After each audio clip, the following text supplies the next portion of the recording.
We'd been married for 36 years when Harold was suddenly diagnosed with Alzheimer's. But somehow his memory loss seemed to spare everything, except me. Still, I stayed by his side without a word of complaint, caring for him as though nothing had changed. Until today. I overheard him on the phone with an old friend, purely by chance. "You're acting like a stubborn 3-year-old. How does she even put up with you?" Harold's voice was flat, emotionless. "I'm just trying to push her to say it first, to ask for a divorce. Come on, you know Vivien's been struggling on her own all these years, raising kids, moving from place to place. I can't keep her waiting anymore." So that was it. The disease, this whole performance, was just a cover. An excuse to reunite with his old flame. I looked down at the bowl of noodles he'd deliberately spilled, the one I had cooked again and again without complaint. A bitter smile tugged at the corner of my lips. "Fine. If that's what you want, then let's end this." By the 13th time I wiped the grease from the corner of Harold's mouth and lifted the spoon to feed him again, my arms had already started to ache. I picked up a small bite of vegetables, coaxing him softly, "Come on, sweetheart. Just a little bit of veggies, okay?" But Harold turned his head away abruptly like a sulking child and shouted, "No. I'm not eating that." Before I could respond, he jumped to his feet and swung his arm out in frustration. Plates and bowls crashed onto the floor, shattering in all directions.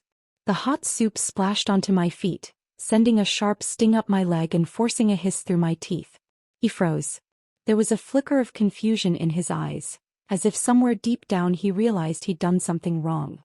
He hesitated, starting to step forward. I bit back the pain and quickly stopped him. "Don't move. Stay right there, the shards could cut you." With the way his mind works now, if he stepped into that mess he could seriously hurt himself. This was my husband, Harold Blake. Once a self-made titan, a force in the investment world, a man who had clawed his way to the top through sheer willpower and brilliance. But a year ago he was diagnosed with Alzheimer's. This disease, so silent and relentless, chips away at everything. Memories, emotions, the ability to control even the simplest actions. But the cruelest part? The first person Harold forgot was me. Harold had stopped lashing out.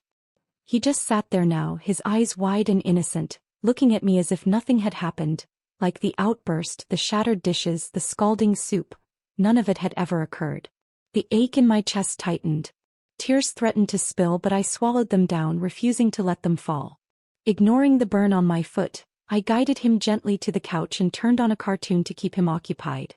He sat quietly, eyes fixed on the screen like a child, while I limped off to fetch the broom and dustpan.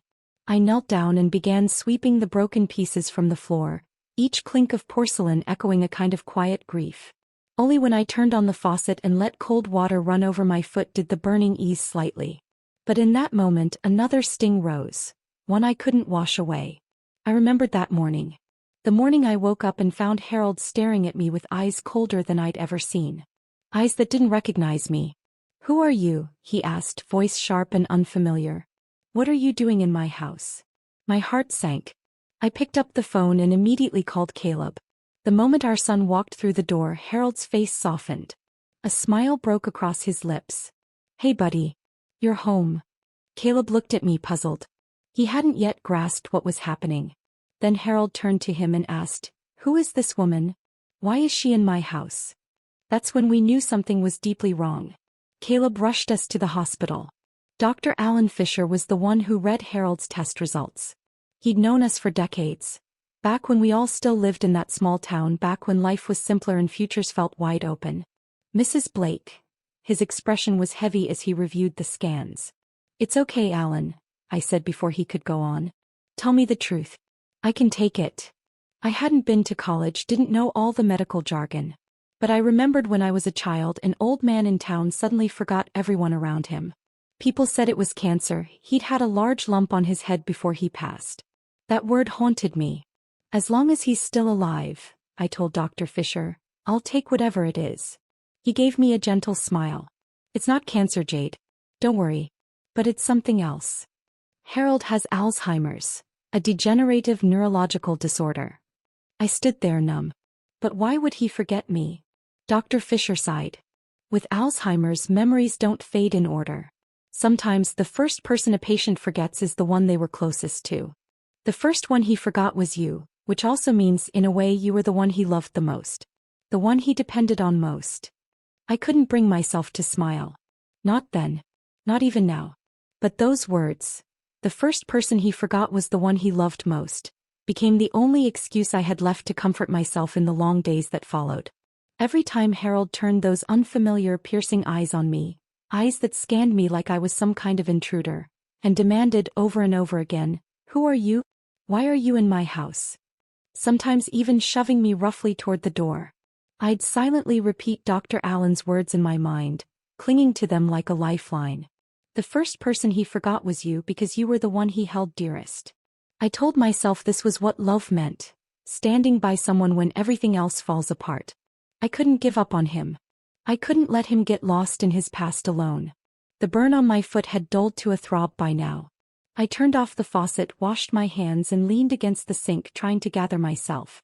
And that's when I felt it, that prickling heat of someone staring at me, sharp and insistent like a needle pressed to my back.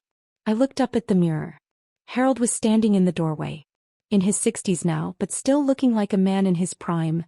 Thick dark hair, sharp features that still held traces of the handsome face I once fell in love with.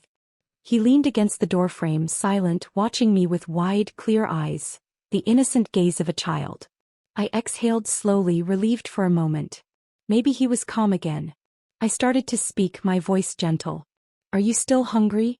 I can make you some tomato and egg noodles if you want." But the moment shattered in an instant.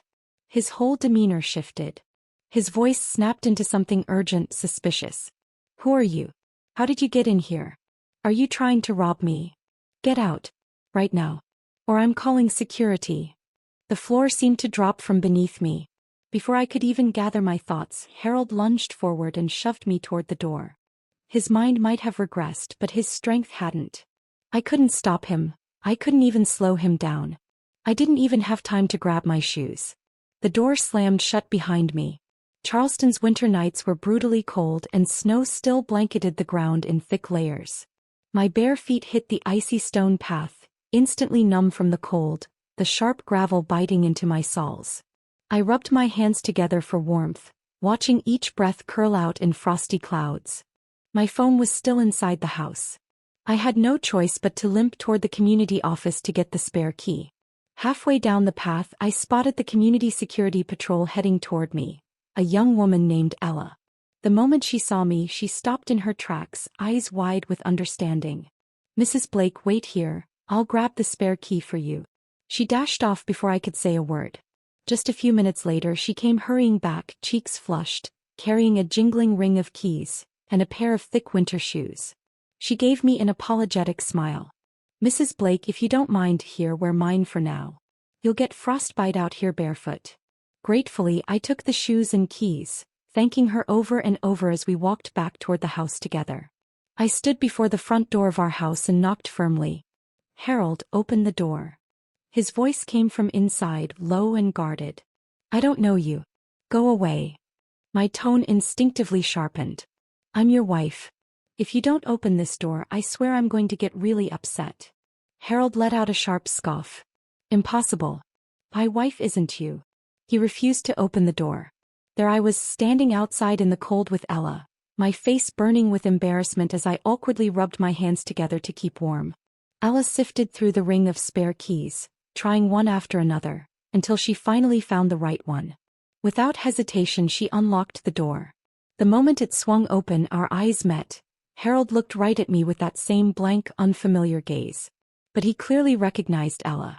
She stepped forward, speaking firmly like an older sister schooling a stubborn child. "Mr. Blake, a real man doesn't treat a woman this way, right? I'd bet my reputation on it. This woman standing next to me, Mrs. Jade Blake, is your legal wife. You've been married for decades. Don't you remember the 2 drawers under your nightstand? Your marriage certificate's been sitting there all this time. If you don't believe me, go take a look for yourself." Harold shot me a suspicious glance, then turned around and headed to the bedroom. A few minutes later he came back holding a worn marriage certificate in his hand. He stared at the old photo on the document, then looked at me again. His lips curled slightly in reluctant acknowledgement. "Fine. Looks like you really are my wife. Go ahead. Come in." Before Ella handed back the key, she gave him one final look, her voice solemn. "Mr. Blake, a real man doesn't push a woman out into the cold." Harold didn't say a word. He just turned and went back to the living room, tossing the marriage certificate carelessly onto the floor before sinking into the couch to watch his cartoons. I bent down, picked it up, and quietly went back to the bedroom. Sitting on the edge of the bed, I stared at that photo for a long time. It had been taken a few years ago. I was smiling like a fool, not much different from how I looked now. We'd been together for over 30 years and had raised a son, but ironically, it wasn't until 6 years ago that we made it official. I'd brought it up a few times over the years, asking if we could just take a trip down to City Hall. But Harold always had an excuse. Too busy with work, too many meetings, the timing was never right. Whenever I mentioned it again at home, he'd just pull me close and say, "You're already my wife. We don't need some piece of paper to prove it." I used to find that romantic. Eventually, I learned to settle for it. It wasn't until our son got married that we finally walked into City Hall and signed that piece of paper. The title I'd chased half my life, "The Unnecessary Fuss," Harold always dismissed, had finally become a name recognized by law. I still remember that day so vividly, standing with Harold at City Hall signing our marriage license. It was a quiet moment, but the joy inside me was overwhelming, almost too much to put into words. And yet now, 36 years into our marriage, Harold has been diagnosed with Alzheimer's. He's forgotten so much, especially everything about me. It's supposed to be him lost in the fog of memory. But sometimes, it feels like I'm the one trapped in a time capsule, watching everything pass me by while standing perfectly still. That evening, Caleb came home for a rare visit, bringing Nina and little Liam with him. Ever since Harold's diagnosis, Caleb has taken over the company, juggling one responsibility after another. The endless stress has started to show. Those once jet black strands in his hair now had a few stubborn threads of gray peeking through. Nina, meanwhile, barely had time to breathe.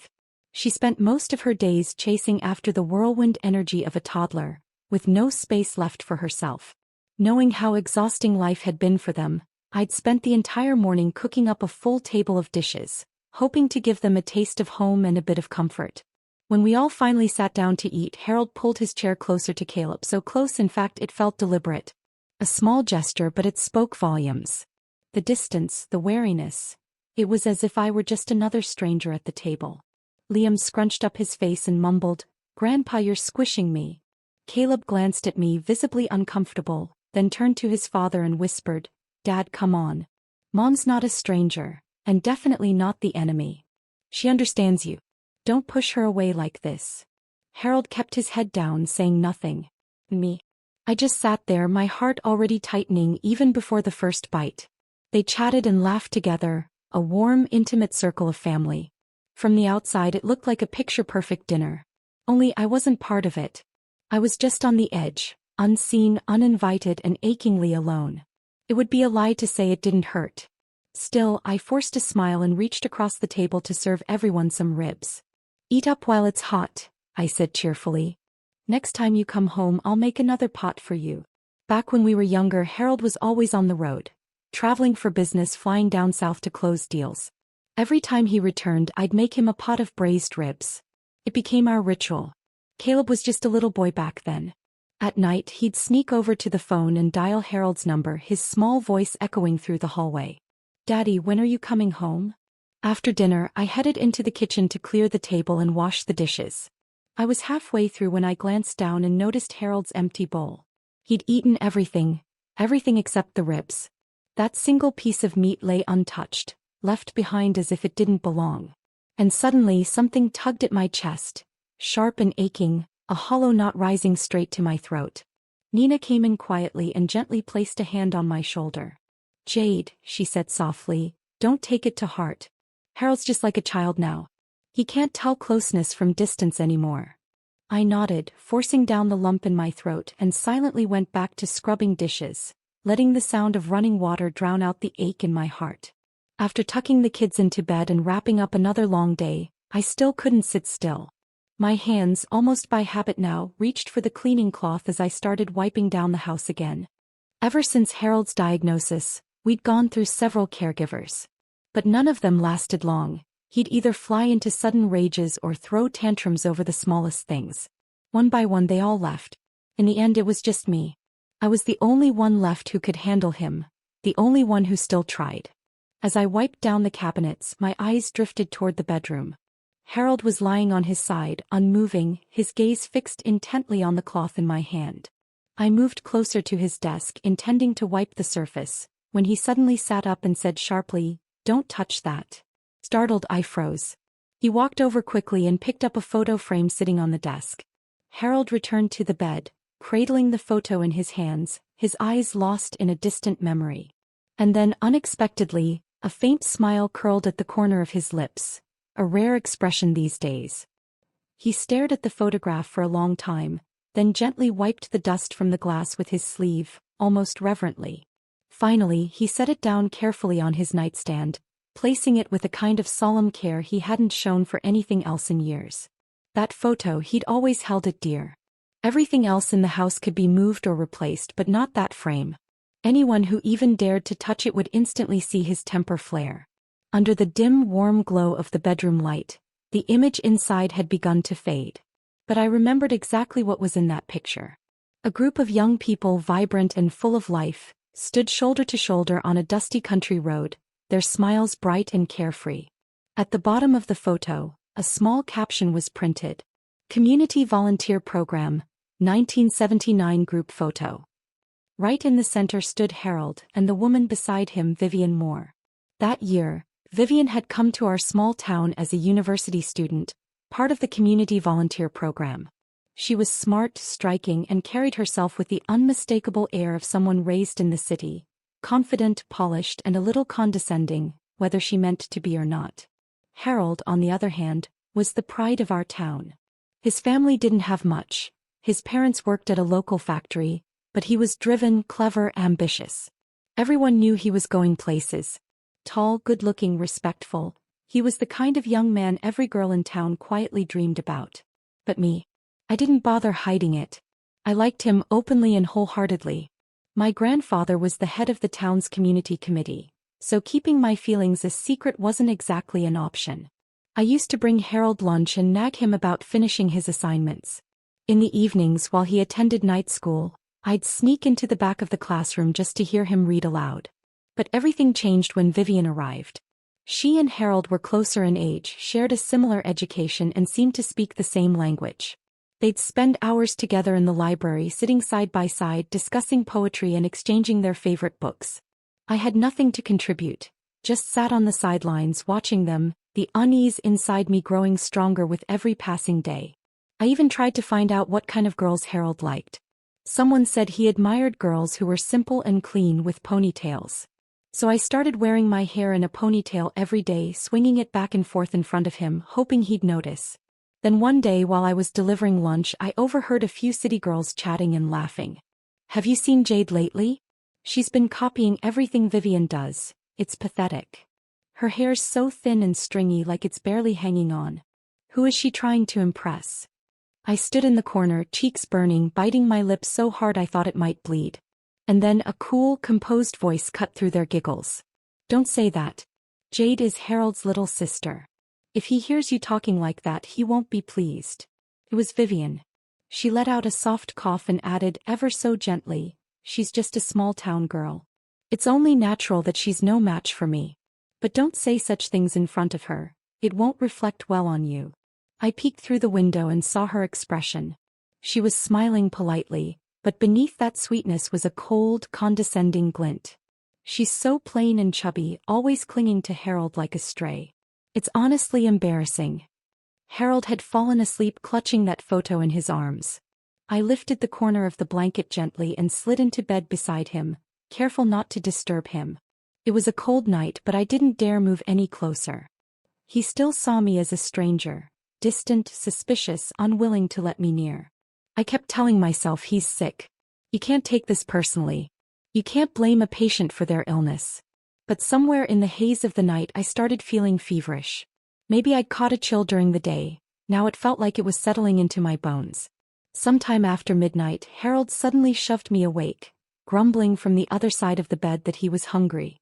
He insisted I get up and make him something to eat. My head throbbed, my body ached, but he kept complaining like a cranky child, refusing to let it go. So I forced myself out of bed and dragged my aching body into the kitchen.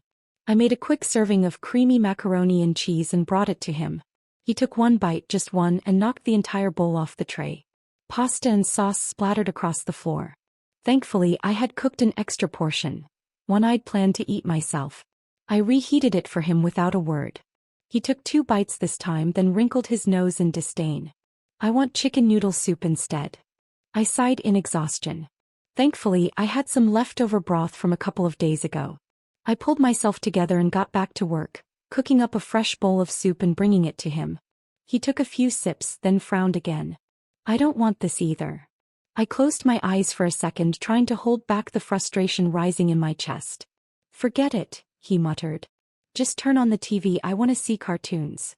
His behavior was getting worse, more demanding, more petulant. Afraid he'd wake Caleb and his family, I turned on the TV in the bedroom and lowered the volume. Then I returned to the kitchen to clean up the mess on the floor. But as I made my way back toward the bedroom, I noticed something strange. The volume on the television had been turned all the way up. Loud, jarring voices filled the hallway. And through that noise I heard something else, Harold's voice. I slowed my steps, careful not to make a sound, and stepped quietly toward the door. He wasn't watching TV anymore. He was on the balcony, phone pressed to his ear, speaking with a clarity and sharpness I hadn't seen in months. There was no confusion, no mental fog, no childlike daze. His posture was firm. His voice, cold, calm, deliberate. I leaned in closer, barely breathing. On the other end of the line someone chuckled, "The way you're acting lately, throwing fits like a toddler. How does your wife even put up with you?" Harold responded flatly, "That's the point. I want to push her to the edge, to make her snap first. I want her to be the one to ask for a divorce. You know, Vivien's been on her own for years, raising her kid alone, struggling to get by. I can't keep her waiting." There was a pause on the other end. Said, "Still, is that really fair to Jade? She's just a traditional housewife. Her whole life has been about you.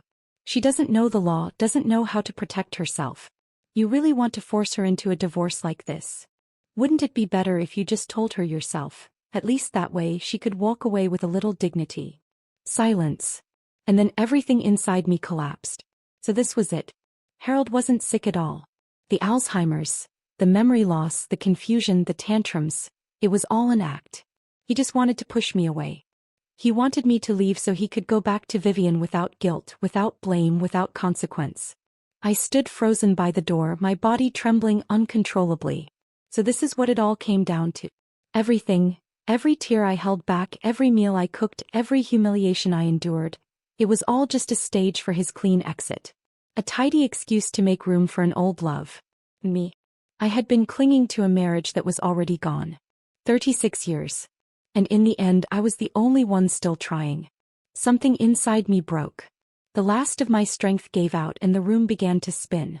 The bowl of soup in my hands slipped through my fingers and shattered on the floor, broth and noodles spilling across the tiles. Before my vision went completely dark, I thought I saw Harold rushing toward me. But maybe that was just a dream, because in all the years I'd loved him, that was the first time I'd ever seen him run to me. The hospital ceiling was a stark, lifeless white, and the sharp sting of disinfectant hung heavy in the air. My arm ached faintly beneath the floor. "Mom, you're awake." Caleb and Nina were seated by my bedside, watching over me. Harold stood silently by the door, his expression cold and unreadable.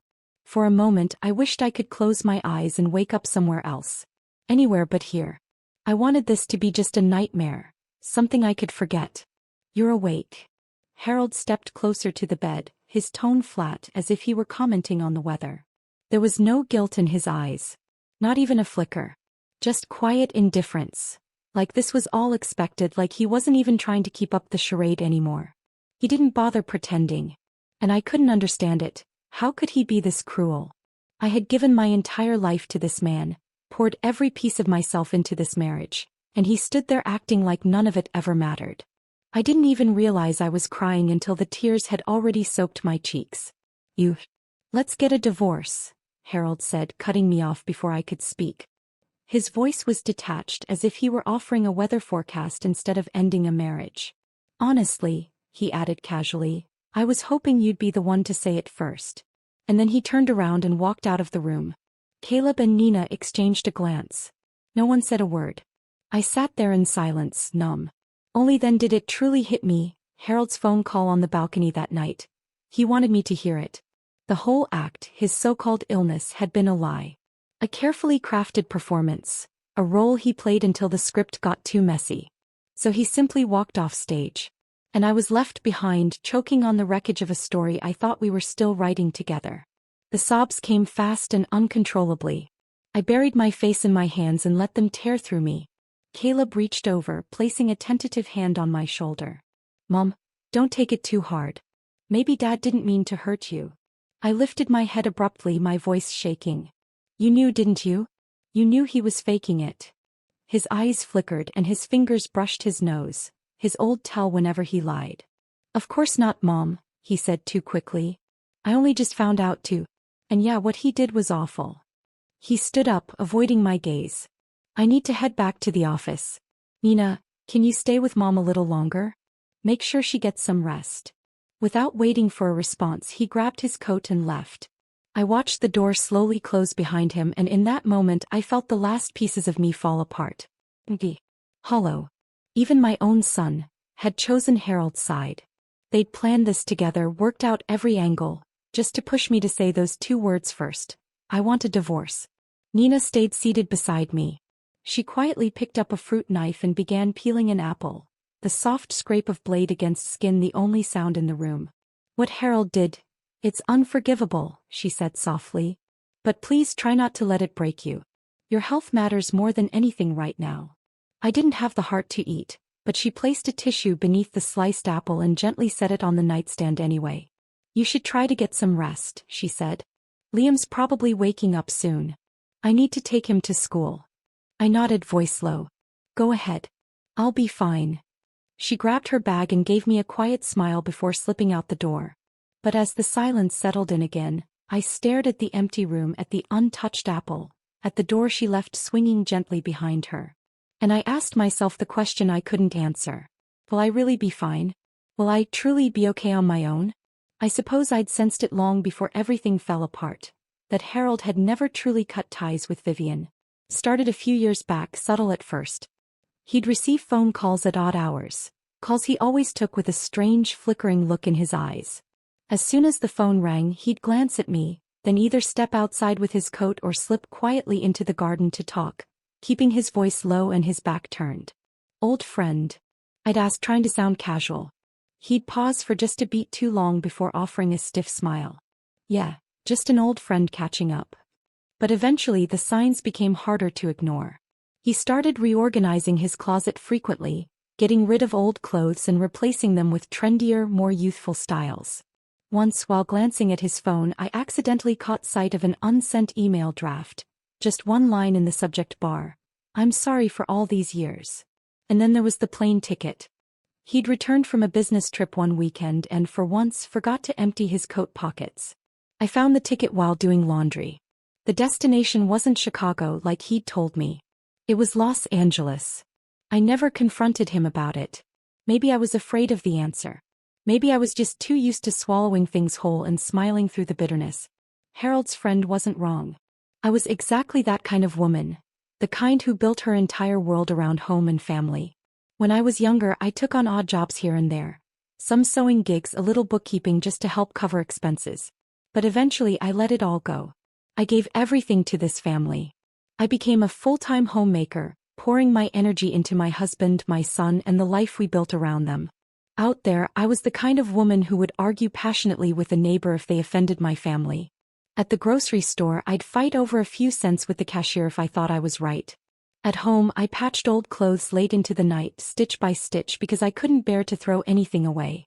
I'd never had any formal education, let alone any grasp of the law. When I stepped into corporate buildings or law offices, I shrank into myself, shoulders hunched, eyes downcast, feeling like I didn't belong. I cried beside that hospital bed for hours, tears pouring out like water from a broken dam, until a nurse finally came in to remove the four from my arm. I walked out of that hospital in a daze, still clutching that withered apple Nina had left for me. Its skin had turned a soft shade of brown, oxidized and limp. Outside, snow had begun to fall. The streets were silent, empty, dusted in white. I wandered without direction, my feet carrying me as if they had a mind of their own. Eventually I found myself at the riverside park. The wind had picked up but I barely felt it anymore. My body had grown cold but somehow I couldn't register the chill. I sat on a weathered metal bench, its icy surface creaking beneath my weight. The lake had begun to freeze over. A thin layer of ice shimmered on its surface, quiet and untouched. I stared at it and for the first time in a long time my mind felt still. There was no grief, no rage, only an eerie calm as if something deep within me had simply gone quiet. And in that silence, a strange thought surfaced, unbidden, impossible to shake. As if something, or someone was calling me. I didn't know how long I'd been sitting there. My legs had gone numb from the cold by the time I finally stood up. "Whoa, ma'am, I thought you were a bonfire from a distance." A young woman jumped into view, her appearance as striking as her voice. Piercings on her face, a quirky outfit and a guitar case slung over her shoulder. She circled me playfully, studying me from head to toe. "This red sweater of yours is just..." She dragged out the last word, letting it hang in the air. I instinctively asked, "What about it?" She grinned brightly. "It's beautiful. It's got real character. Can you send me the link?" I blinked, confused. The link?" She laughed. "I mean, where'd you buy it?" She had that kind of energy, effortless, warm and so familiar, like we'd known each other for years instead of minutes. "I'm Eleanor Thompson," she said cheerfully, tossing her hair back. "I sing at a lounge just a few blocks from here. You want to come listen to some music with me?" I was about to decline politely but she was too enthusiastic, didn't even give me a chance to say no. I glanced back at the apple I'd left on the bench. It looked dull and shriveled now, tinged with brown. After a brief hesitation I left it there and followed her down the street. We walked 2 or 3 blocks, winding past dim storefronts and sleepy intersections, until we reached a small neon sign that read Live Acoustic Lounge. I hesitated outside. I'd assumed this would be one of those places where young people danced wildly and the music pounded loud enough to rattle your bones. But the moment we stepped inside I realized how wrong I'd been. The lighting was soft and warm, casting gentle shadows over a few scattered tables. A handful of patrons sipped drinks and chatted quietly. In the corner, mellow jazz drifted from a speaker, low and soothing. My eyes widened. Eleanor caught the look on my face and chuckled. "You thought this was a dance club, didn't you? Don't worry, we'll save that for another night," she teased. "This place is more of a listening bar, low-key and easy on the ears." She unslung her guitar and set it down beside the small stage. "Give me a minute, you're about to hear me play." Before I could respond, she handed me a cup of hot water and climbed the few steps to the stage. She adjusted her tuning and began to strum a soft, melodic folk song. Her voice floated through the room, gentle, earthy and warm. It wrapped around each note like wind curling through tall grass, settling into the air with effortless grace. When she finished, she jumped down from the stage and dropped into the seat beside me again. She ordered a cocktail that looked like something from a painting. Sunset orange on the bottom, emerald green on top, the 2 colors pressed tightly together like they were trying not to blend. She took a slow sip and made a face. "Don't let the color fool you," she said, tapping the glass. "It tastes as weird as it looks. Bitter first, then sweet." She snapped her fingers and the bartender brought another glass, an identical one, for me. I stared at the drink for a moment, curious. Finally I took a cautious sip. He was right. The bitterness hit first, sharp and jarring, but the sweetness that followed was unexpected. Smooth, slow and lingering, it softened everything that came before, until all that remained was a quiet warmth. And for the first time in what felt like years I realized, maybe not everything bitter has to stay bitter. I dragged my weary body through the door, stepping into a house that suddenly felt colder than ever. The quiet pressed down like a heavy blanket. I scanned the living room and for the first time, I noticed how little in this home actually belonged to me. A few picture frames on the wall, a worn throw pillow I'd picked out years ago. Nothing more. Everything else was his, theirs, or simply not mine. I sank into the couch, letting my back rest against the cushions and exhaled slowly. My fingers reached for my phone out of habit. The screen lit up, dozens of missed calls. Most from Caleb and Nina, a few from Harold's number. I was just about to call back when the phone rang again. "Harold." I hesitated, then answered. His voice came through tense and anxious. Where did you go? The hospital room was empty. How could you just wander off like that? Caleb's voice piped in, even more panicked. Mom, please don't scare us like this. Don't do anything rash, okay? I opened my mouth, but no words came out. My throat was dry, my emotions lodged somewhere deep in my chest. All I could manage was a soft murmur. I went home. I ended the call, staring blankly at the screen as it went dark. My brows furrowed and I leaned back, eyes fixed on the ceiling. I didn't move. Didn't think. Just sat in the silence, letting it settle around me like dust. It wasn't until dusk that they came rushing through the front door. Harold looked like he'd just come from work. Of course he had. After all the time he spent faking illness, someone had to return to the office and clean up the mess. Caleb couldn't manage it all alone. As soon as they stepped inside, Caleb's tone carried a trace of frustration. Mom, why didn't you turn the lights on? It's already dark. I didn't answer. He must have assumed I was still upset. Come on, Mom. It's really not that big of a deal. Dad's under a lot of pressure too. And Vivien, she's not some villain. She's had a tough time too. I turned sharply toward him, eyes wide. What was that supposed to mean? Was I suddenly the unreasonable one here? The woman who manipulated her way back into my husband's life, the woman they all lied to protect, was now the one deserving sympathy? I let out a laugh. A hollow, bitter laugh that even I didn't recognize coming from myself. Harold shot me a cold glance. So, you're not even cooking dinner now? Living like this is impossible. His words were meant to cut, to provoke. But I didn't flinch. Instead, I lowered my gaze, strangely calm inside. Harold still thought I'd keep clinging. That I'd drag this miserable marriage on forever. That I'd never be the one to say the words he'd been baiting me toward for months. That I was just a woman too stubborn to let go. Too proud to step aside for his perfect little love story. But he was wrong. I'd finally seen it clearly. This marriage I fought so hard to hold together, this family I sacrificed so much to protect, these emotions I thought I couldn't live without. If they were never really mine to begin with, then it was time to let them go. I looked up, my voice soft but steady. I agreed to the divorce. Let's be done with it. Maybe it was time to stop mourning the life I'd built for someone else, and start finding the one I could build for myself. What did you just say? Say that again. Harold's voice shot up, sharp and incredulous, his face twisted in disbelief. Caleb's eyes widened, stunned as if he hadn't heard me correctly. I said, I agree to the divorce. I spoke slowly, clearly, without a hint of hesitation. And just like that, in the thick of the silence that followed, the doorbell rang. The uninvited guest had arrived. Harold didn't even try to keep up the act anymore. His mask was off, and the so-called old friend entered with all the confidence of someone who knew she had every right to be there. Vivien walked in carrying a grocery bag, acting as if this were her home. And honestly, if Harold hadn't given her permission, I would have never believed she'd dare show up like this. So bold, so sure of her place. I smiled faintly, watching her move about the house without the slightest hesitation. Vivien strolled into the kitchen, tossing her coat over a chair as if it were second nature. Then she returned to the living room, standing beside Harold with a bright, polished smile. Jade, I heard you weren't feeling well. I figured you all might not have eaten yet, so I brought some things to cook dinner. I hope you don't mind. Her tone was sweet, rehearsed, almost comically proper. I shrugged. Why would I mind? After all, I'd already made up my mind. I wasn't going to play the unpaid housekeeper in this story anymore. Vivien's smile widened, blooming with self-satisfaction.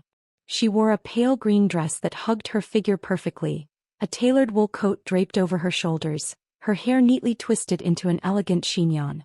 Not a single detail out of place, she still wore that age-proof poise like a second skin. Her eyes scanned me from head to toe, that old, familiar sense of superiority simmering beneath her polished exterior. That look that said, you never measured up to me and you never will. She took over the kitchen like it had always been hers. Harold trailed after her, assisting with a natural ease that spoke volumes. Caleb, meanwhile, had shut himself away in the study, busying himself with work. I turned and walked to the bedroom, pulling out the suitcase I hadn't touched in years. I began packing.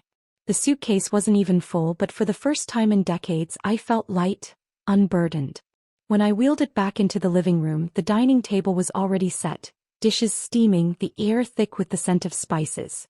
Vivien emerged from the kitchen, still wearing an apron, beaming as if she'd just won something. "Jade, I remember you used to like bold flavors. Come try some, I just finished." She spoke like she belonged there, like she was the rightful woman of this house. Then with an exaggerated pout she turned to Harold. "Harold, help me untie this apron, it's way too tight." He stepped forward without hesitation, his hands moving familiarly around her waist. My eyes burned, tears pricking behind my lashes, but I still smiled. I clutched the handle of my suitcase and looked at them calmly.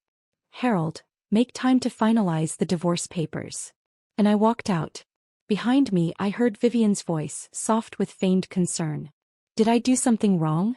Is she upset with me?" Harold groaned, pulling out a chair with a loud, scraping noise.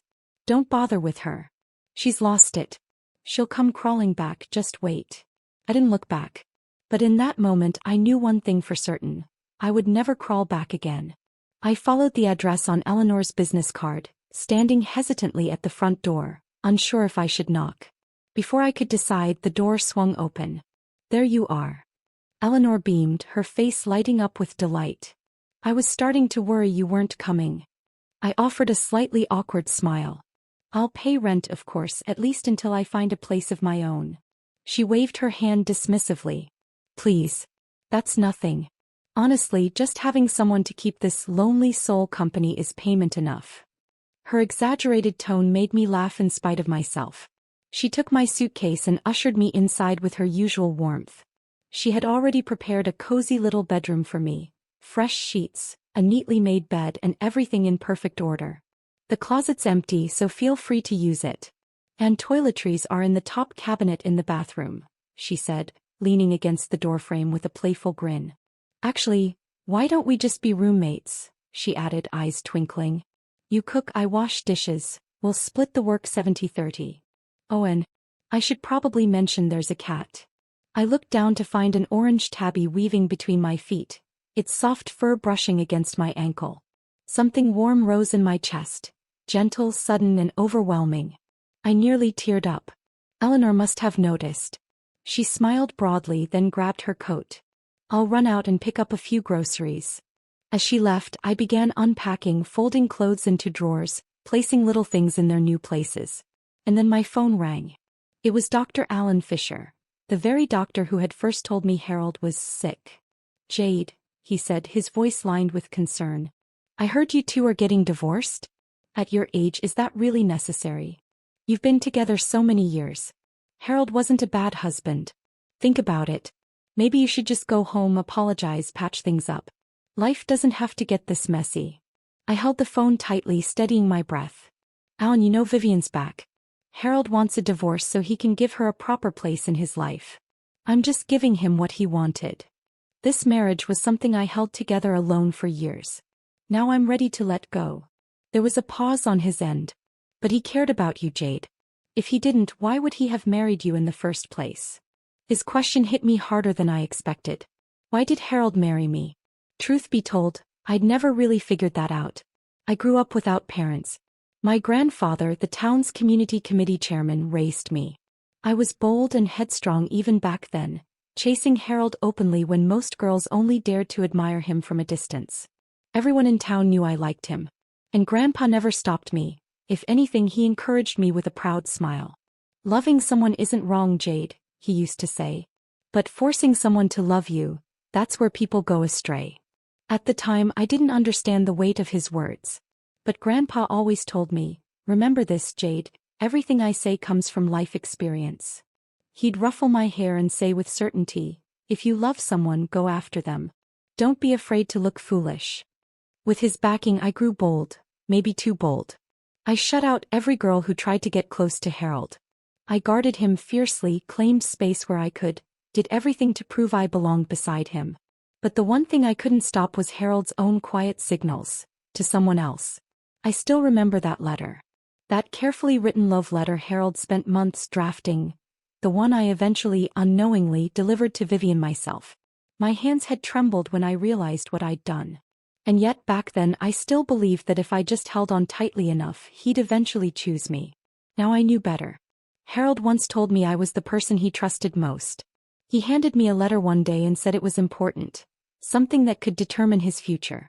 He wanted me to deliver it personally to a specific address. I didn't hesitate. I took the letter and followed his instructions without question. But when I arrived, it wasn't some office or mailbox waiting for me. It was Vivien and a few of her friends. I froze, confused, instinctively turning to leave. One of them called out, "You're here to deliver a letter from Harold, aren't you?" Panic rose in my chest. I tried to play it off, shaking my head, pretending they had the wrong person. But my nerves gave me away. Someone stepped forward and snatched the letter right out of my hands, sneering as she did. "Wow. He really trusts you, huh? But even if you peeked, you probably couldn't understand a word of it anyway, not with your level of education." Laughter broke out around me. They tore the envelope open and began reading the letter aloud, line by line, like it was some kind of show. "Dear Vivien, you are the sunshine of April, gently warming the corners of my world. I like you. Would you be willing to be with me?" They erupted into teasing and giggles. Vivien blushed, her friends nudging her forward, urging her to respond. I stood in the background, my face burning, eyes stinging with tears I couldn't hold back. I turned and ran, humiliated, heartbroken, sobbing all the way home.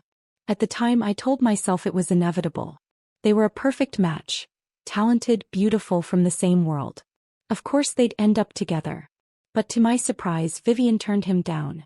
She'd received a notice to return to the city for a job assignment. She had to leave the town behind.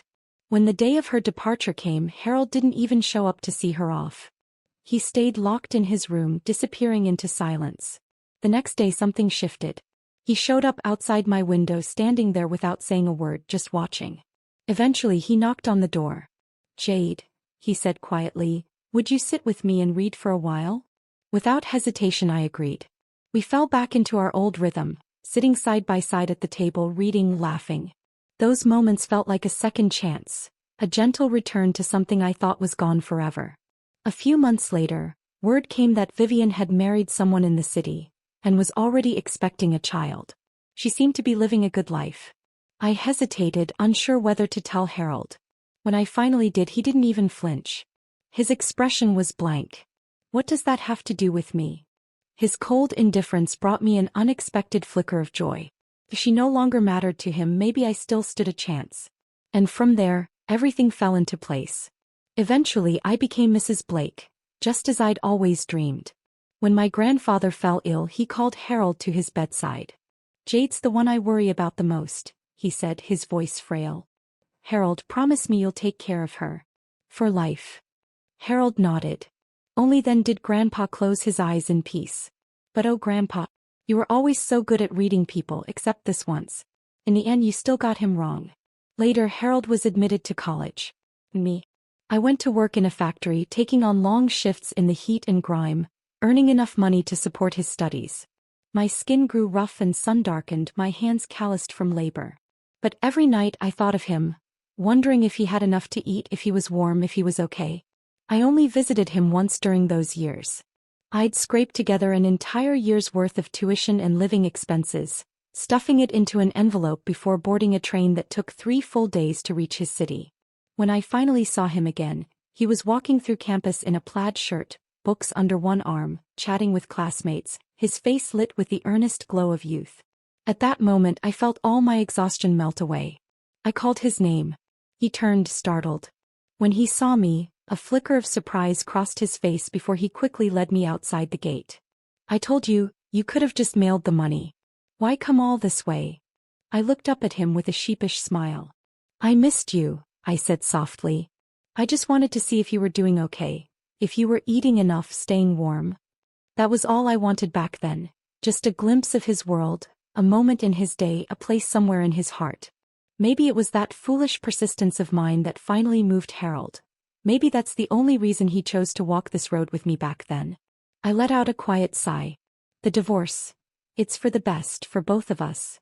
Why did Harold marry me in the first place? Perhaps it was a mix of disappointment over his so-called true love, a sense of obligation after my grandfather's final plea, and maybe even a flicker of guilt for how I worked my hands raw just to put him through school. It took me years, but I've finally come to terms with it. After spending a few days at Eleanor's place, I started to feel steady again. I'd found my footing. And so, I decided it was time to go see Harold. One last time. I packed the divorce papers and the property settlement agreement and for the first time in my life, stepped into that towering office building I used to think was far beyond my reach. The security guard at the front desk stopped me right away. "Ma'am, who are you here to see? Do you have an appointment?" I shook my head calmly. "I'm here to see Harold Blake. I'm his wife. I'm here to discuss our divorce." The words fell into the air like a dropped glass. Heads turned instantly. Employees nearby glanced up, their eyes filled with curiosity, gossip already churning in low murmurs that rippled through the lobby like a rising tide. "Wait, isn't the boss's wife that woman in the pencil skirts who's always walking around the office like she owns the place? Who's this? Seriously? She's Mrs. Blake? She doesn't look the part. Her outfit's so plain. Oh my God, this is wild." I didn't flinch. Instead, I pulled out the folder from my bag, flipped it open, and held up our old marriage certificate for everyone to see. The lobby erupted. And right on cue, Caleb burst out of the elevator, eyes wide the moment he saw me. "Mom? What are you doing here?" I gave him a composed smile. "I came to get a divorce." Harold appeared next, and almost theatrically, Vivien stepped in right behind him. Perfectly timed, perfectly poised, playing the part of the wounded woman standing quietly by her man's side. The murmurs grew louder, more chaotic. "Whoa, this is like something out of a drama. The wife, the mistress. This is getting too real. So, who's the real Mrs. Blake now?" Harold's expression darkened as he scanned the crowd. "Enough," he snapped. People scattered instantly. I handed him the folder. He opened it, and the moment his eyes landed on the words divorce agreement, his lips curled into a cold, condescending smile.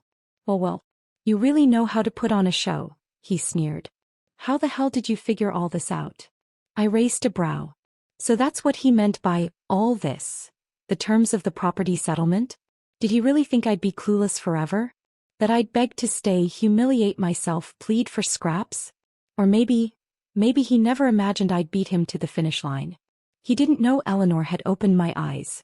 She was the one who reminded me, this isn't the old world anymore. Divorce isn't a man's game. His word doesn't dictate the outcome. He even connected me with a lawyer. A sharp one. Together we drafted the agreement line by line, spelling out every clause with clarity and precision. Harold's face tightened, his anger simmering just beneath the surface. With a mocking edge to his voice, he muttered, "You actually have friends now?" I met his gaze without flinching. "I do now." It was true. For years I'd revolved around this family, pouring every ounce of energy into it while never truly having a life of my own, let alone a friend. But that chapter was over. Vivien stepped forward just in time, her voice soft and saccharine. "Jade, don't take it the wrong way. Harold's just worried about you. He doesn't want you getting mixed up with the wrong crowd." I looked at her perfectly made-up face, that gentle tone, the polished grace she always wore like armor. But beneath it I saw her clearly for what she was. She was the wrong crowd. I cut her off, my voice firm with impatience. "I don't need your concern, and I certainly don't need your advice on who I should be friends with. I'm perfectly capable of making that judgment myself. My life doesn't need either of you dictating how I should live it." I pulled out a document from my bag, my tone crisp and final. "The divorce agreement is ready. Let's take it straight to the courthouse. I have other things to do. Don't waste my time. I'm trying to start a new life." Caleb stepped forward and grabbed my arm, his expression tense. "Mom, don't do this. I know Dad was wrong, but he deserves a chance to pursue his happiness too." I yanked my arm free, my voice cold and cutting. "I don't have a son who takes someone else's side over mine." Looking at him, standing there like a neutral mediator, rational and detached, I felt a wave of nausea. So cleanly, so easily he turned away from me. And in that moment I truly regretted bringing him into this world. Harold stood off to the side, his jaw twitching slightly, but he didn't argue. Instead, his tone shifted into something eerily calm. "Fine. If you're that determined, let's go file the papers. Just don't come back saying you regret it." Regret? I was far past the age of regret. We scheduled a court appointment and followed the formal procedure. With lawyers present, the agreement was submitted and reviewed. The judge verified both signatures, confirmed the terms, and then stamped and signed the final decree.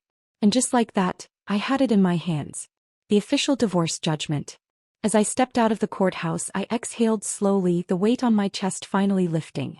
The heaviness I'd been carrying for years was gone. Harold walked beside me in silence, his eyes cast downward.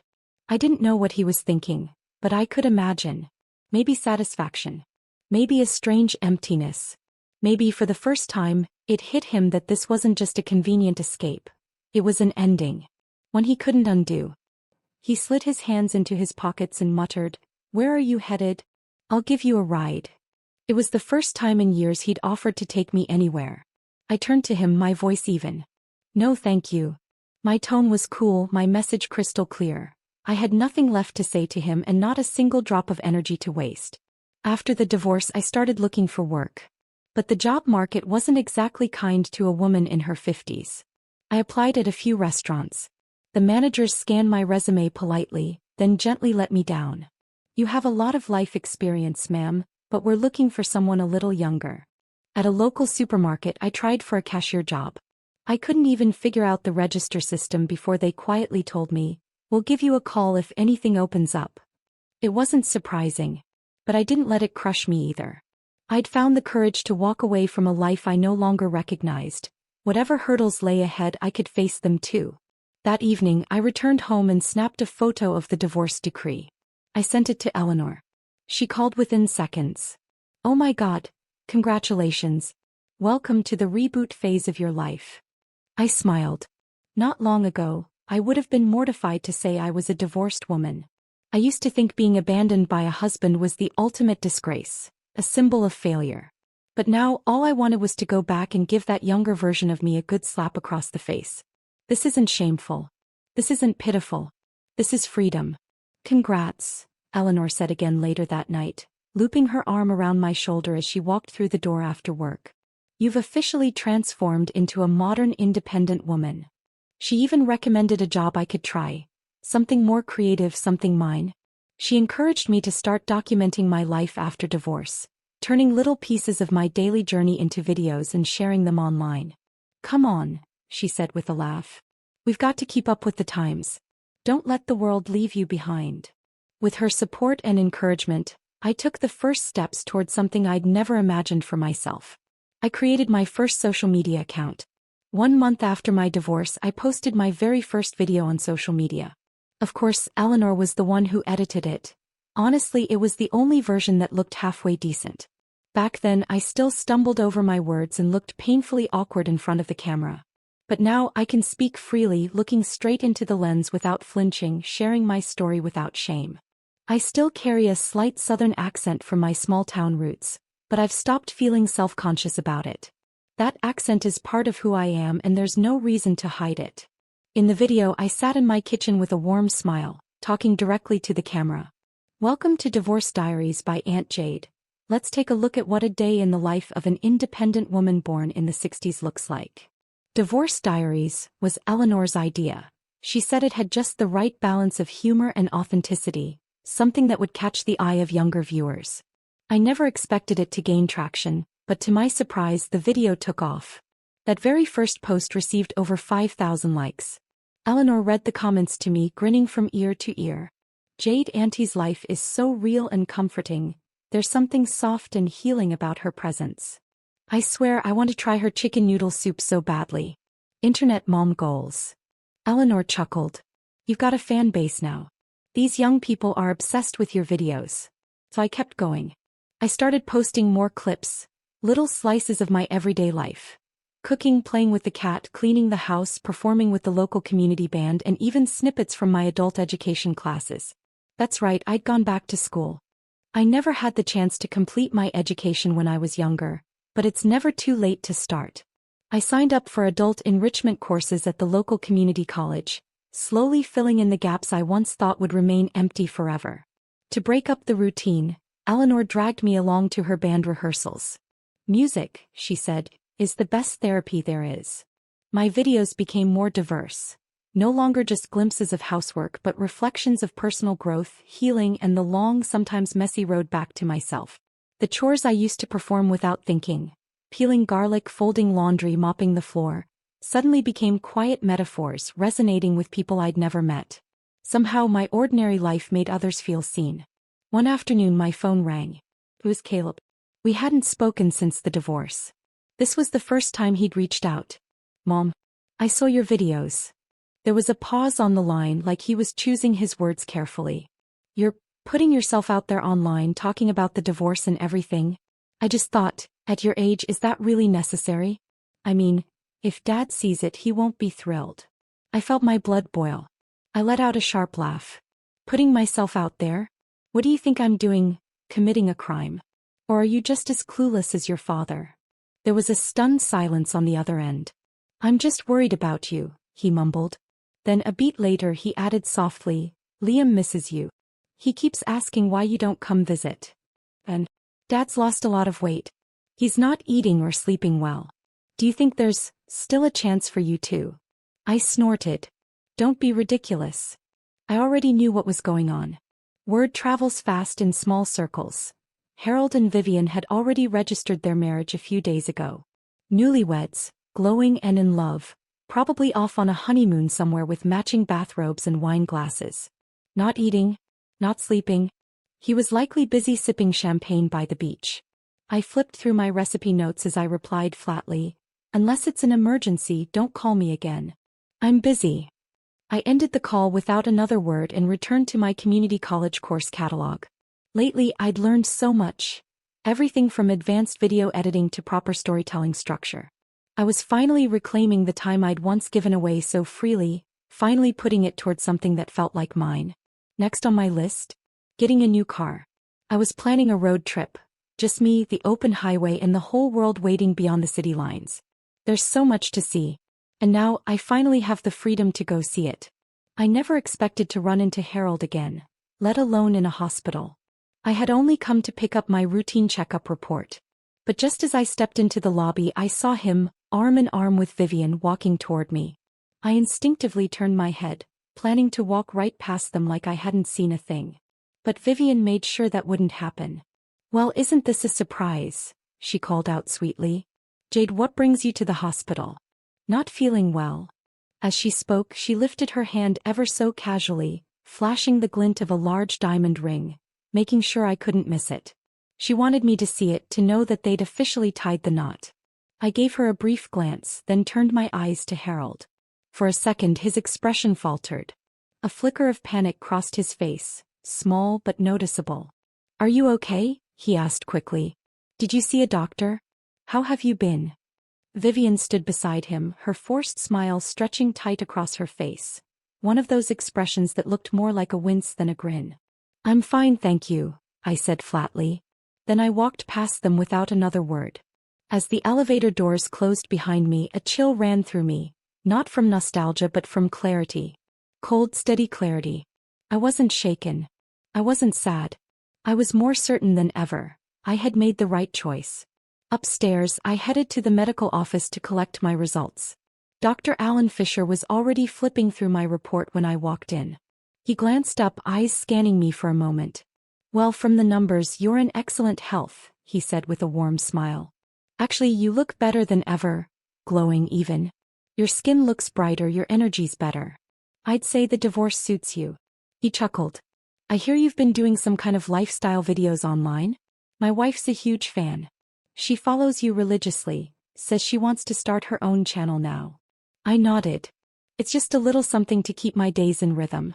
I've got time, and a young friend encouraged me to give it a try. I never expected it to get so much attention." But then Alan's smile faded, his tone shifting. "Is it really over between you and Harold?" He hesitated, then added, "From the way he looked earlier, I don't know. I don't think he's over you." He leaned back, sighing. "He hasn't been in great shape lately. Age is catching up with him, he's slowing down, and it's starting to show." I paused, unsure what to say. Harold had a new life now. I had mine. We had drifted so far apart it felt like we lived in separate worlds.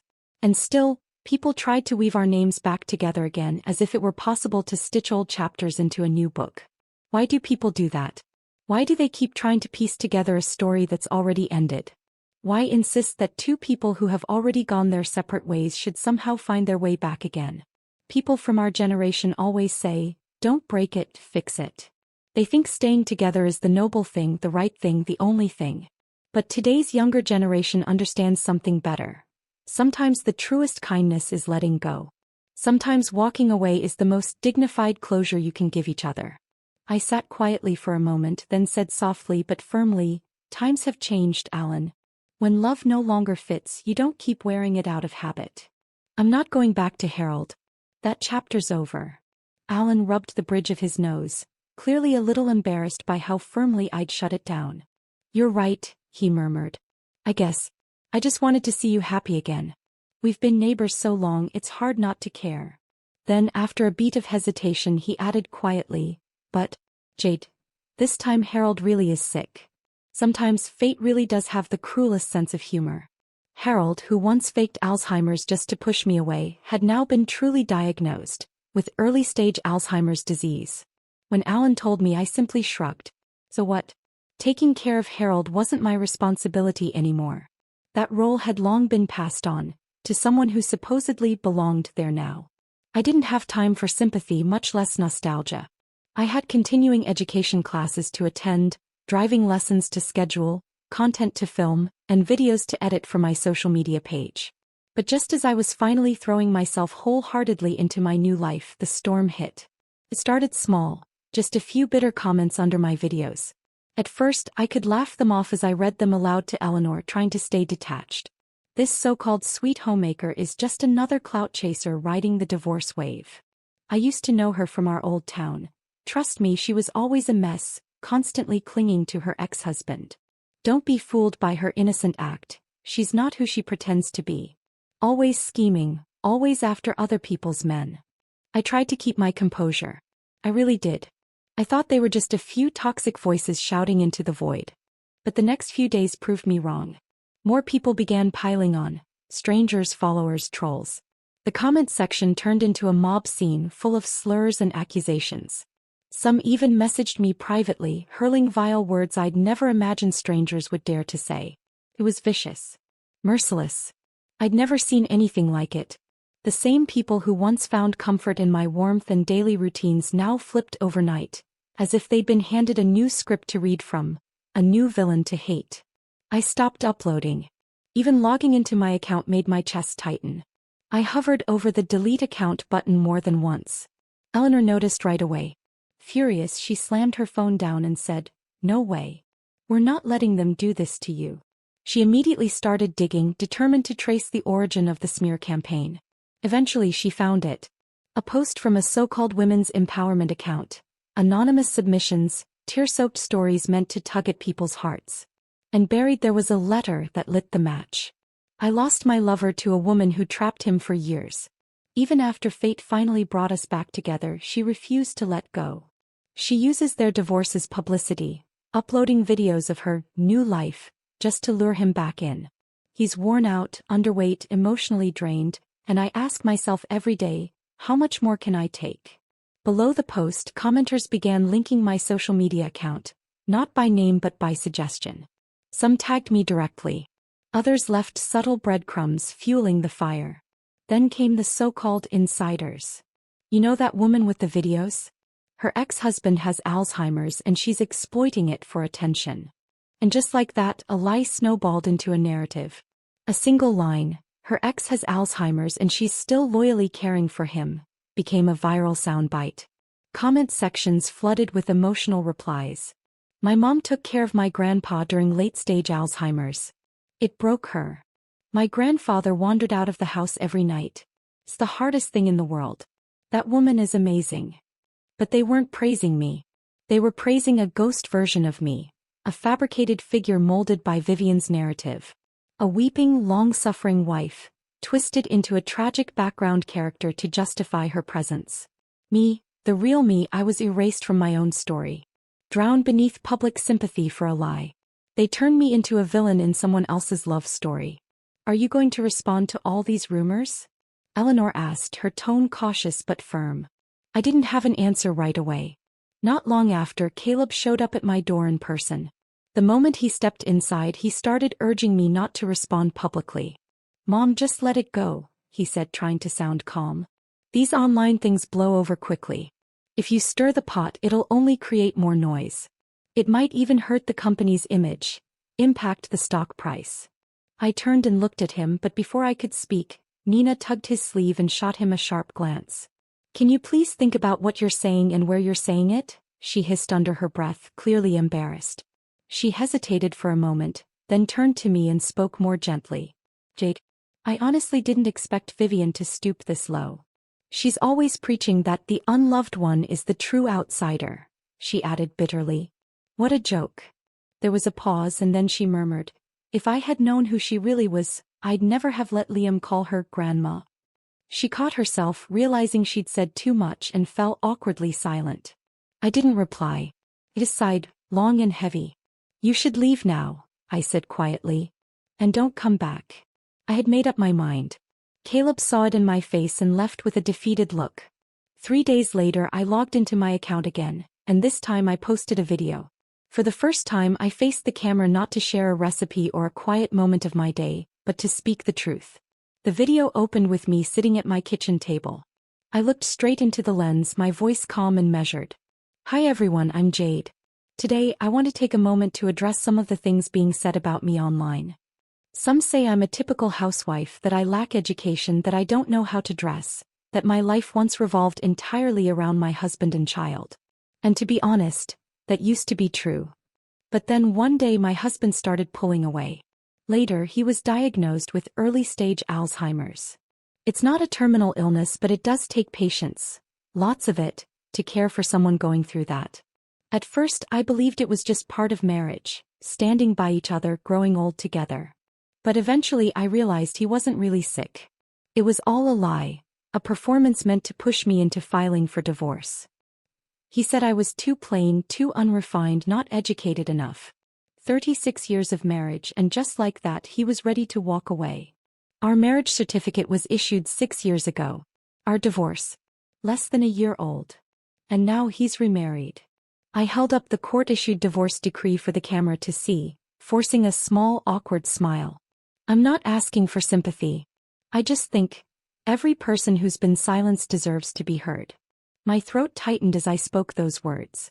That old wound, buried so deeply, had cracked open again, but I knew this moment was necessary. I had to reclaim my voice. When the video went live, the comment section stayed quiet for a long while. Then slowly the tide began to shift.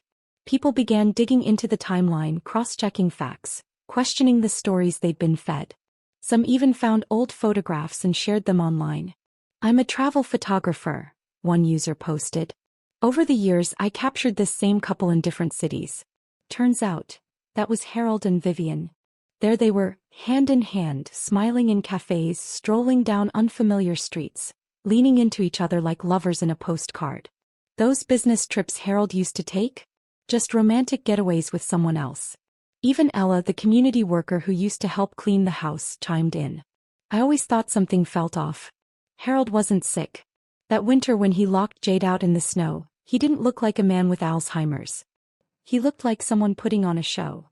As more and more people came forward, the narrative unraveled. The sympathy shifted. The truth surfaced. The tide turned. People no longer saw me as a manipulative ex-wife or a fame-hungry homemaker. They saw me for who I really was. A woman who had been lied to, betrayed, and discarded, yet somehow still found the strength to rise. And Harold and Vivien? Their perfect image shattered. The words betrayal, manipulation, and publicity stunt clung to them like stains they couldn't scrub away. That's when I received 2 unexpected messages from my blocked contacts. One was from Caleb. "Mom, I'm sorry. Please come home." The other, shockingly, was from Harold himself. "Jade, I'm sorry. I'll end this marriage." I stared at the screen for a long time. And then slowly I put the phone down. Because this time, finally, truly and completely, I wasn't going back. After the chaos of the divorce finally settled, a few old friends began calling me one by one. Some were filled with sighs and regret. "Vivien was so desperate to leave for the city back then," one said. "She didn't even hesitate to walk away from Harold. But once she saw him rise in the business world, she came back, all soft eyes and sweet words. Jade, I hope you're not taking it too hard. I took a sip of my coffee and answered calmly, why would I be sad? The only thing I regret is wasting so many years on someone who was never worth it. There was a moment of silence on the other end, like they hadn't expected me to be so clear-eyed. Then came a quiet, wishing you happiness, before the line went dead. I'd also heard that Harold's condition had worsened. His Alzheimer's had progressed to the middle stages. He now suffered frequent outbursts, throwing things, losing control, slipping further into confusion. The one who used to bear it all was me. Now it was Vivien's turn. She fought so hard to insert herself into that marriage, but in the end Harold never followed through on that dramatic text where he promised to leave her. He stayed, trapped in the life he'd chosen. But none of that was my concern anymore. I had my own plans now. While I still had strength in my bones and clarity in my mind, I was determined to go out and see the world. 3 years, it's not too long, not too short. But it's enough. In that time I read more books than I ever had in my entire life. I reclaimed the knowledge I'd once missed out on and found a whole new community online. Many of them called me Internet Mom, or Aunt Jade, and I laughed, saying I'd accidentally adopted a whole bunch of kids across the internet. I got my driver's license, saved up and bought a little car. And I started traveling. I'm going to miss you, Aunt Jade. Eleanor stood by the car helping me tuck my suitcase into the trunk. Safe travels, she said, pulling me into a hug. Enjoy every moment. After we said goodbye, I took a small detour before hitting the road. I went back to the old house. The one Harold and I first lived in after getting married. It had gathered dust over the years, but somehow still held a trace of warmth, like the echo of a simpler life. I stayed for a few quiet days. Out in the backyard, I tilled the soil where the garden used to be and planted a row of autumn wheat. Before I left, I asked a kind neighbor to check in on the place. She'd lived nearby for decades and was happy to help. She spotted my travel map sticking out of my bag and asked curiously, "So, where are you off to?" I smiled, resting my hand on the car door. "South first," I said gently. "And when fall rolls around, I'll come back to see how it's grown." The sunlight spilled across the windshield as I turned the key in the ignition and pressed down on the gas. The car rolled forward, carrying me off that familiar patch of earth. This time I wasn't running away from anything. This time I was finally setting off, for myself. As I headed farther south, the air grew warmer, the sky brighter, and that floral dress, tucked in the back of my closet for years, never daring to be worn, finally saw the light of day. The breeze lifted its hem as I walked barefoot along the beach, sunlight dancing on my shoulders. Every day my social media inbox buzzed with messages. "Auntie Jade, where did you wander off to this time? Don't forget to post some videos." "Internet Mom, I'm still stuck in the office. Go out and see the world for the rest of us, will you?" When harvest season came around, I drove back to the old house and returned to the little patch of land I'd planted with autumn wheat. I cut it down by hand, dried it, milled it into flour. Then I packaged the flour into little gift boxes and mailed them out, to my online sons and daughters, those kind souls on the other side of the screen who had cheered me on and grown with me through every video. I set aside an extra big bag just for Eleanor. None of this would have happened without her, without that simple question she'd asked me in the park one day, "Do you want to come listen to some music?" That single moment had cracked open a whole new chapter of my life. I later heard that Vivien had finally reached her breaking point. Harold's illness had worsened. His outbursts became more frequent, his confusion more volatile. She'd begun venting to neighbors, "This old man is driving me insane." Eventually, she filed for divorce, taking a substantial amount of money with her before disappearing altogether. Caleb and Nina were both buried in work, unable to care for him. Caregivers came and went, none of them willing to stay for long. One day, for the first time since our separation, I stepped back into what was once called home. I carried a bouquet in hand and rang the doorbell. A new caregiver answered. I slipped on a pair of shoe covers, stepped inside and placed the flowers gently on the bedside table. Harold lay in bed, his head wrapped in heavy bandages, his gaze vacant and restless. I wouldn't have known if Caleb hadn't begged me. Apparently Harold had fallen down the stairs, fractured a bone, hit his head, and his memory decline had accelerated drastically since. When he saw me, his eyes welled with tears. "Jade, you came home." Kept my voice even. "I'm just a visitor, here to see a patient." But in the next moment he grabbed my wrist with surprising strength. "I'm sorry. I really am, Jade. Let's start over, please. I swear I won't ever hurt you again." After Vivien left, I finally realized, no one could ever replace you. You've always been the most important person in my life. His grip tightened as if letting go meant I'd vanish forever. But I wouldn't go back, not this time. The woman who used to shrink herself for love, who longed for validation, who waited quietly for someone to come home, that woman had been left behind on a park bench years ago. I gently pulled my hand away. "I wish you a full recovery," I said softly, and then I turned and walked away. Behind me I heard a loud crash. Harold had tried to get up but fell hard to the floor. He cried out my name, sobbing like a child who'd lost his favorite toy. I didn't look back. Maybe he was truly sorry now. Maybe he'd finally learned what it meant to lose something that can't be replaced. But none of that mattered anymore. My life had moved on. One evening my phone rang. It was Caleb. "Mom, Dad's missing. He slipped away when the caregiver wasn't looking. We can't find him." I let out a quiet laugh. "Do you know where I am right now? I'm at Yellowstone National Park. I'm probably hundreds of miles from home." There was a pause, then the line went dead. Later he sent a message. They'd found Harold at a small rural train station just outside the city. He was shivering, confused, mumbling the same words over and over. "I need to find Jade. I want to read to her. She loves when I read to her." Caleb said no matter what they told him, Harold wouldn't budge. He just sat on the bench, clutching his coat, repeating my name like it was the only thing left in his mind. He only agreed to go back when Caleb finally said, "Jade's waiting for you at home." His condition was rapidly deteriorating. Back when he was pretending to be sick, I was the only one he claimed to forget. But now that he's truly ill, I'm the only one he remembers. Caleb kept sending videos. One showed Harold stuffing freshly cooked ribs into his coat pocket, mumbling, "Gotta take these home. Jade will cook them for me." Another clip showed him hunched over with reading glasses, clutching a few worn books, whispering, "I need to read to Jade. She loves when I read to her."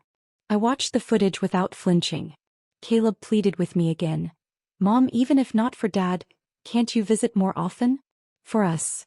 I replied calmly, "No. I am myself first, before I'm anyone's mother. No one, no blood tie, no guilt, no sense of duty, could drag me back into a life I've already shed. I have to go," I said as I hung up. "The sunrise is about to begin." I stood at the edge of a quiet valley, watching as the first golden light stretched across the sky. Eleanor's words echoed in my mind again. Sunk cost shouldn't dictate future decisions. I'd learned that lesson late in life, but not too late. Because now my life is just beginning. I always thought Jade was annoying. She was constantly trailing behind me, round, sturdy, and loud like an old-fashioned radio. We were just neighbors, yet she always found an excuse to stick around, asking me to read books to her like she had every right to. But her grandfather had been one of the first community organizers in our town. No one dared cross her too easily. I didn't either. I didn't have the guts to turn her down outright. Later, a wave of community volunteers came to town as part of a government outreach program. Young people full of ambition and idealism. One of them was a girl named Vivien. She was beautiful, smart, and spoke with a slight city accent. I think I was drawn to her almost immediately, though I couldn't quite tell if it was admiration or something more. My father once told me, "Those smooth-talking city girls aren't meant for you. A steady, down-to-earth woman like Jade, that's the kind of partner you build a life with." But my heart was a mess. I ended up writing Vivien a letter, trying to gauge how she felt. She turned me down gently, but firmly. And Jade, around that same time, she suddenly pulled back. She stopped following me around, kept her distance. Vivien left soon after, transferred out of the program, gone from our little town. I felt hollow for a while, restless. And in that quiet, I turned back to Jade. She welcomed me the same way she always had, soft-spoken, cautious, yet with that quiet spark of hope in her eyes. Not long after, we got married. On his deathbed, Jade's grandfather took my hand and asked me to take care of her. I said yes.